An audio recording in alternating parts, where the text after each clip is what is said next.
آپ دیکھیں گے کہ بڑے بڑے جہاں دیدہ لوگ، بڑے بڑے سیاسی کارکن، بڑے بڑے حکمران، وزراء، جنازے کی نماز نہیں آتی، سورۃ فاتحہ کا ترجمہ نہیں آتا، تلفظ صحیح نہیں ہے۔ دنیا میں دیکھیں تو ملکوں پہ حکومت کر رہے ہیں۔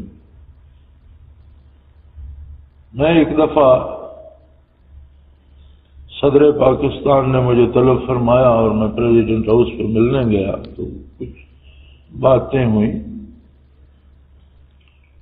تو اس وقت، آج کا مجھے نہیں پتا، اس وقت جہاں صدر صاحب تشریف رکھتے ہیں اپنے دفتر میں، ان کے پیچھے ایک آیہ کریمہ لکھی ہوئی ہے بڑے موٹے خط میں اور ان کے سر کے اوپر لگی ہوئی۔ تو صدر صاحب نے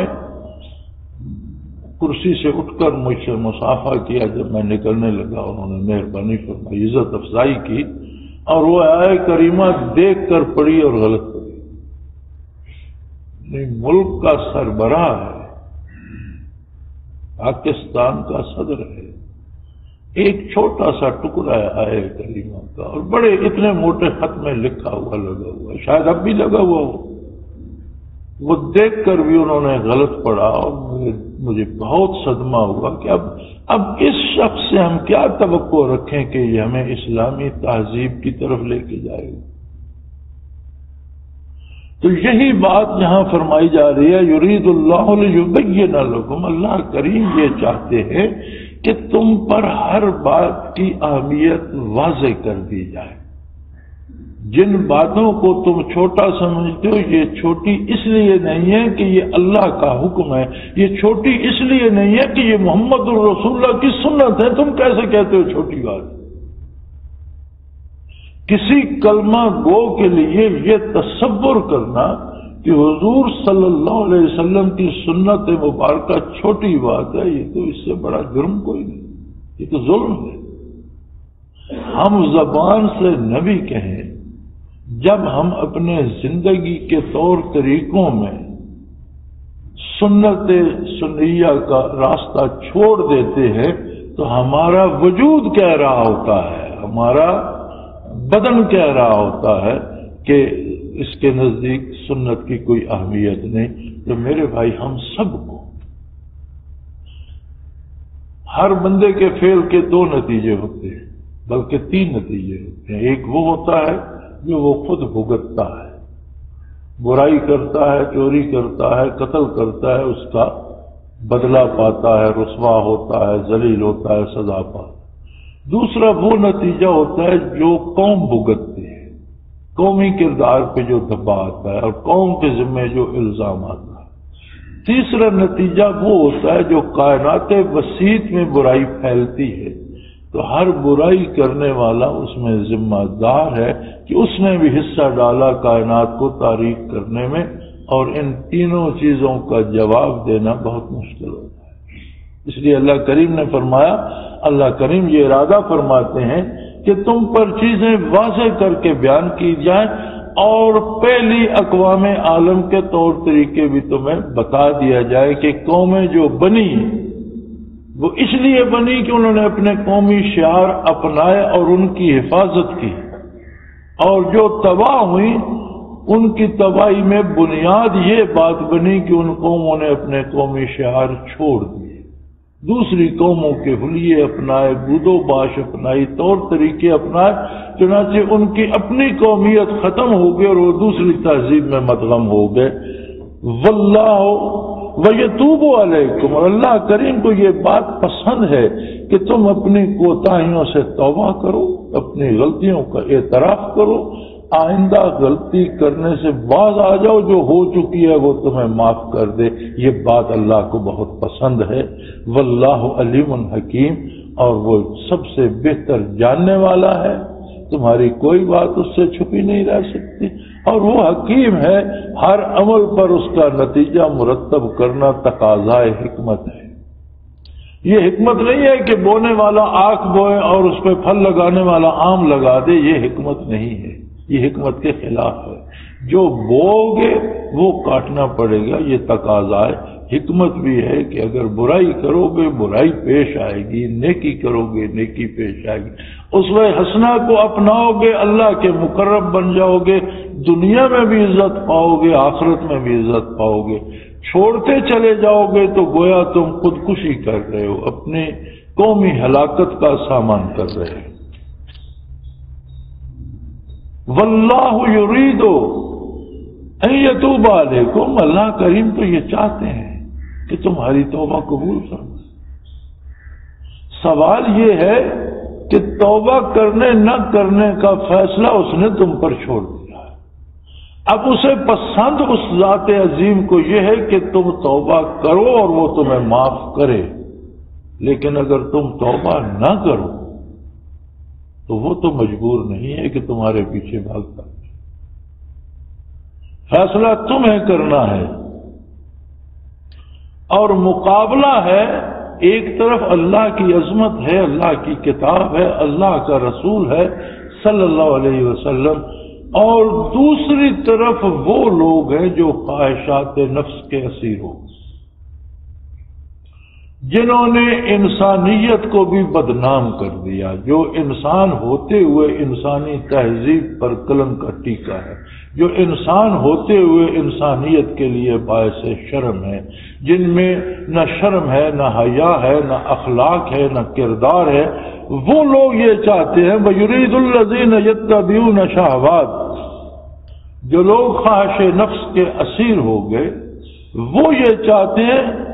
ان تمیلوا میلا عظیما، کہ تم سب کو بھی کھینچ کر اسی گمراہی میں لے جائیں،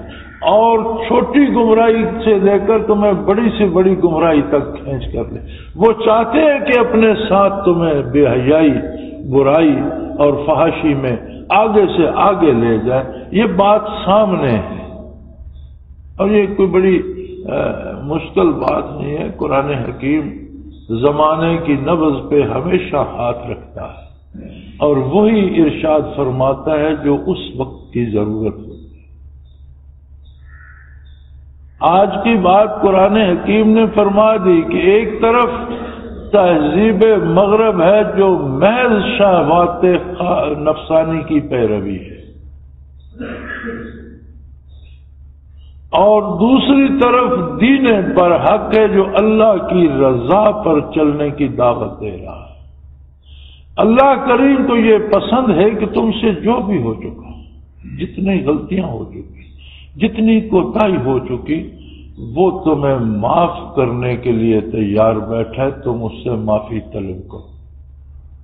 توبہ یہ ہوتی ہے کہ گناہ کو جرم سمجھ کر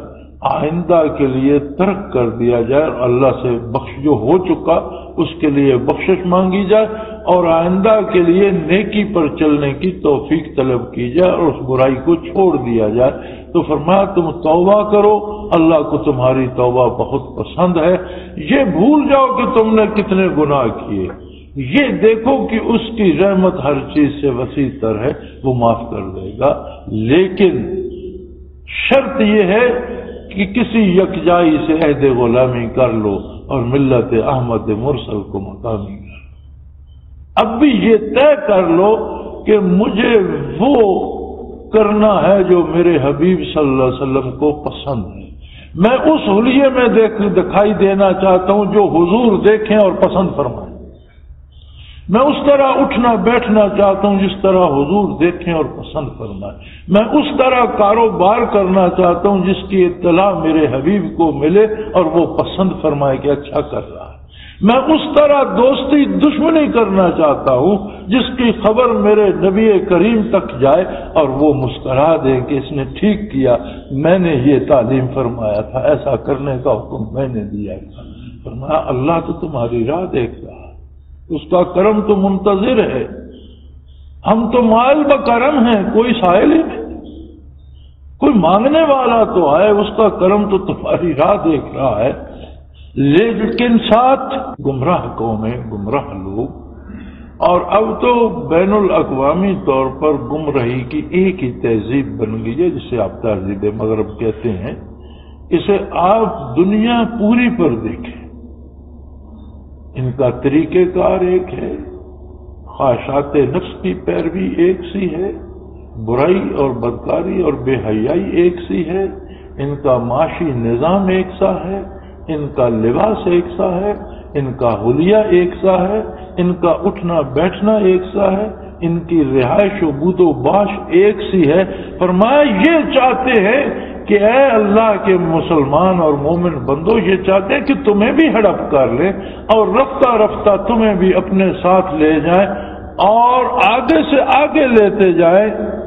طویل میلن عظیمہ، کہ تم برائی میں پڑو اور پڑھتے پڑھتے انتہائی برائی تک چلے جاؤ۔ یہ شیطان کا کام کر رہے ہیں۔ تو کیا ایک سوالیہ نشان ہے بندے مومن کے لیے کہ کیا ہم اپنے ہاتھوں حضور اکرم صلی اللہ علیہ وسلم کی سنتیں تج دیں گے اور اہل مغرب کے رواج اپنا لیں گے؟ خدا نہ کرے کبھی ایسا۔ ایک بات یاد رکھو، دین برحق اپنے نزول سے لے کر قیامت تک قائم رہے گا۔ یہ کسی کا محتاج نہیں، افراد کا محتاج نہیں ہے۔ اس کی حفاظت کا ذمہ اس پروردگار عالم نے لیا ہے جس نے یہ دین نازل فرمایا ہے، جس نے یہ کتاب نازل فرمائی۔ اس نے فرمایا انا نحن نزلنا الذکر وانا لہ لحافظون، ہم نے یہ کتاب نازل کی ہے، ہم اس کی حفاظت کا ذمہ بھی لیتے ہیں، اس کا حق ادا کریں۔ قرآن بھی رہے گا، قرآن کے مفاہیم بھی رہیں گے،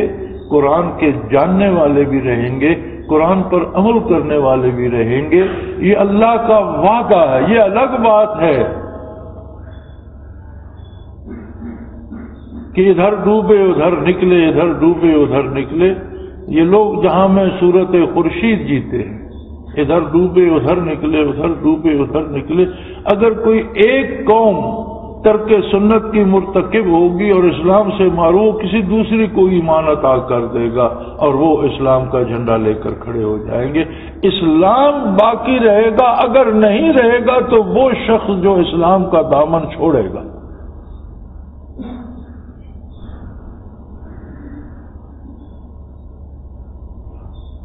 اگر مٹ جائے گا یا رسوا ہوگا یا جہنم میں جائے گا تو وہ جائے گا جو اسلام کا دامن چھوڑے گا، اسلام کے خلاف سازش کرے گا،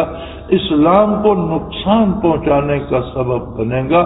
وہ گھاٹے میں رہے گا۔ اسلام افراد کا محتاج نہیں، اسے حفاظت الہیہ حاصل ہے اور یہ باقی رہے گا، اور جب اسلام نہیں ہوگا قیامت قائم ہو جائے گا،